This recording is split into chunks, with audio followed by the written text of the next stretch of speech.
I know this sounds backwards, but practicing longer might actually be making you worse at piano. I've had students practicing for hours a day, and not only were they stuck, they were reinforcing bad habits, feeling burnt out, and in some cases, even injuring their hands. So no, it's not about how long you practice, it's about how you practice. And in this video, I'll show you 3 simple strategies that help my students play better with less time at the piano, even if they're just getting started. Most people think if you want to get good at piano, you just need to practice more.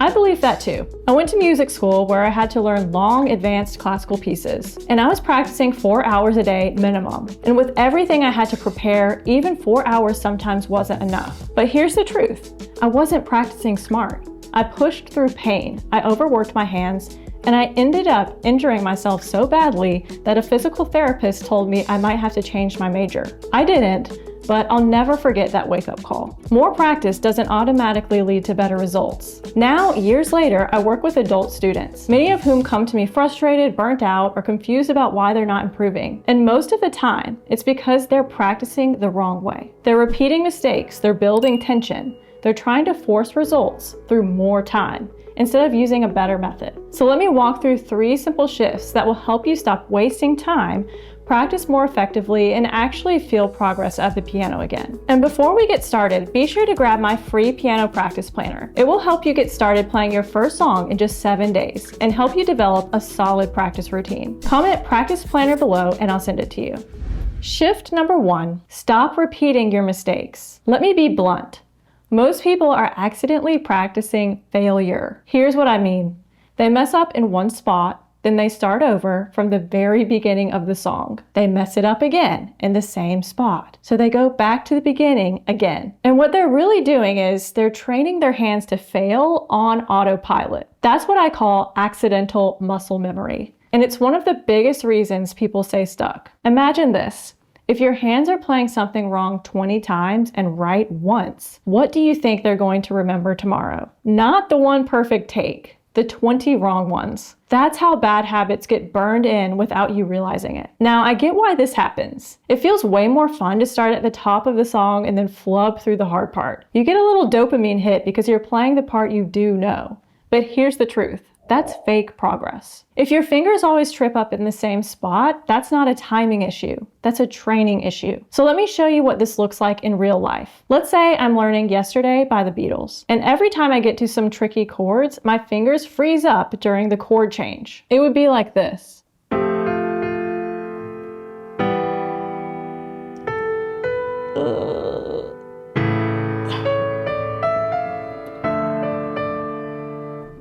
This is what most people do. At this point, they would go back to the beginning and just play that again. And I'm telling you, this doesn't fix the problem. It reinforces it. So here's the shift. You narrow in on the problem area. Instead of starting from the beginning, you go straight to that tricky spot. Slow it way down and play it just that small section until you get it right. In my example, I was struggling going from E minor to A7 like this. Because a lot of students would struggle with this, going from E minor to A7, because A7's a big chord. And that was a big jump. So what I would do is I would just practice going from E minor to A7 over and over and over until it's easy, like this.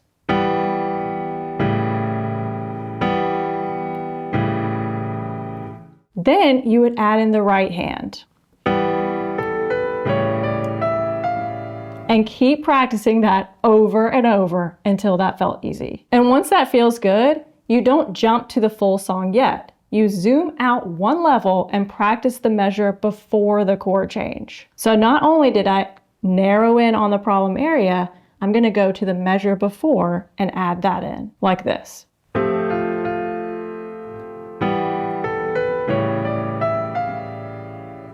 Why did I do that? Because the transition into the hard part is often where your brain short circuits. And if you don't train that entry point, the mistake can creep right back in. So to recap, don't start from the beginning. Narrow in on the problem, fix it slowly, then practice the entry into that section. Do this, and you're not just putting in time, you're building deliberate muscle memory, and you'll feel the difference almost instantly. This one shift alone can save you hours of frustration. It makes your progress stick.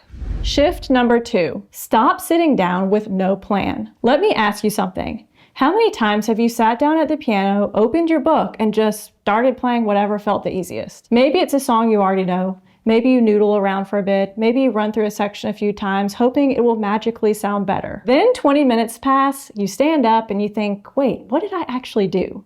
This is what I call playing around, not practicing. And it's one of the biggest reasons people say stuck. Because when you sit down with no clear plan, you're not targeting problems. You're not building new skills. You're just maintaining the level you're already at. It feels like practice, but it's just repetition without direction. And that creates one thing: stagnation. So here's the shift. Every time you sit down at the piano, you need a micro goal. Not work on the song or play Lean on Me, but smooth out the transition from D minor to G7. Play the left-hand loop in the verse without stopping. Get the chorus hands together at 60 beats per minute. Do you hear the difference? One is vague and safe. The other is specific. Here's how you actually do it. Before you even lift your hands on the keys, ask, what part of the song am I focusing on?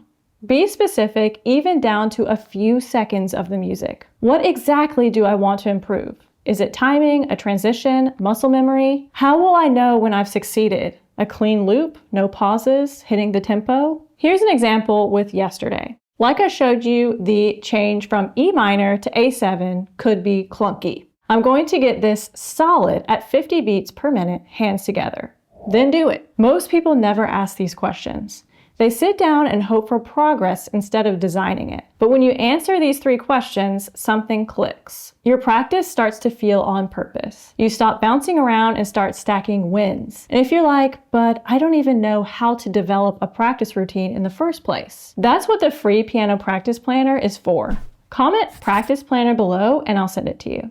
Shift number 3, stop practicing random stuff with no strategy. Let me say something a little controversial. Most adults learning piano are either practicing totally random stuff they picked out on their own, or they're stuck in traditional lessons doing things that make no sense for them. Like one day they're watching a YouTube tutorial on jazz chords, the next they're trying to learn for Elise, and then they attempt a pop song by ear, all without a clear roadmap. No strategy, no sequencing, just scattered skills stitched together with hope. Or worse, they sign up for traditional lessons and spend the first 6 months sight reading notes and playing hot cross buns. No hate to that method, but let's be honest, you didn't want to learn children's songs. You probably said, I want to sit down and play my favorite songs. I want to feel expressive and creative. I want to play piano in a way that actually feels good. But here's the problem. You can't get there with a random YouTube rabbit hole. And you can't get there with a kid's curriculum slapped on an adult brain. Because here's the truth. Random effort equals random results. This is why so many people feel stuck. They're busy practicing, but not getting better. It's not that they're not motivated. It's not that they're not trying. It's that there's no strategy, no system, no logical path that takes them from beginner to confident player. And without that structure, you fall into a trap of spinning your wheels. You practice, but you're not progressing. So here's the shift. You don't need more content.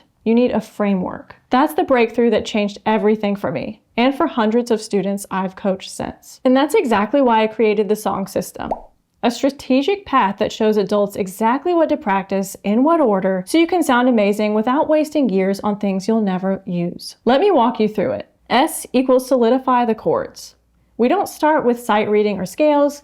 We start with harmony, the backbone of every song you love. You'll learn real chords, how to play them fluidly, and how songs are built fast.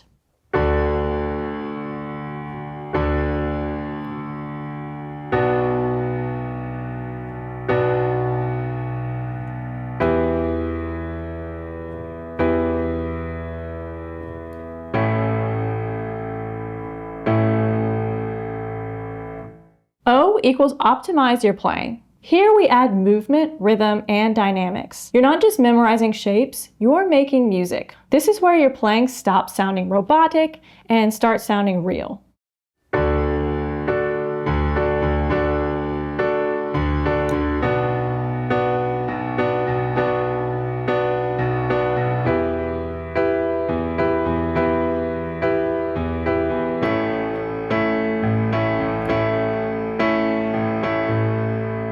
N equals navigate lead sheets. Reading full sheet music is where most adults give up. So instead of overwhelming you, we use lead sheets. It's a simplified form of music that combines chords and melody. It's the fastest way to sound like the original song and still have creative control.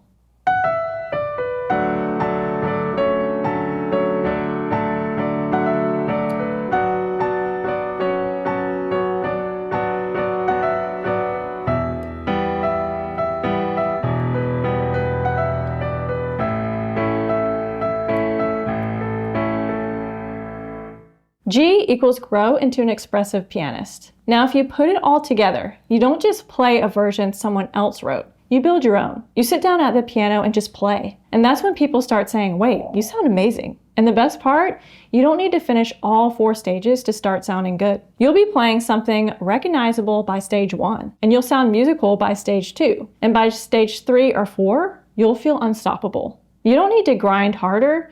You don't need to play a better song. You need a better system. And when you stop learning randomly and start following a strategy built for adults, that's when real progress happens. So if you've been feeling stuck, like you've been putting in effort and not getting better, it's not because you're unmotivated, and it's definitely not because you're not talented. Here's what's actually happening. You've been repeating your mistakes, hoping they'd fix themselves. You've been sitting down with no real plan, just playing whatever feels familiar. And you've been practicing random things with no strategy, jumping from one idea to the next, without knowing how it all fits together. You were doing the best you could with what you had, but now you've seen a better way. Fix the problems at the source. Set micro goals every time you practice, and follow a system that's built for adults. This is what actually works. And now you've got the blueprint. So if you're ready to stop guessing, stop practicing the wrong way, and actually start making real progress at the piano fast, grab the free piano practice planner. It'll walk you through how to set goals, what to focus on, and how to start playing your first song with chords in just 7 days,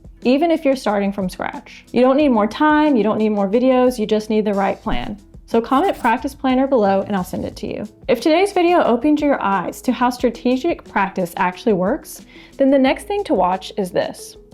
It'll show you 3 success stories of students who started learning from this system in retirement and their real results after 90 days. And if this video helped you, be sure to like and subscribe, and I'll see you next time.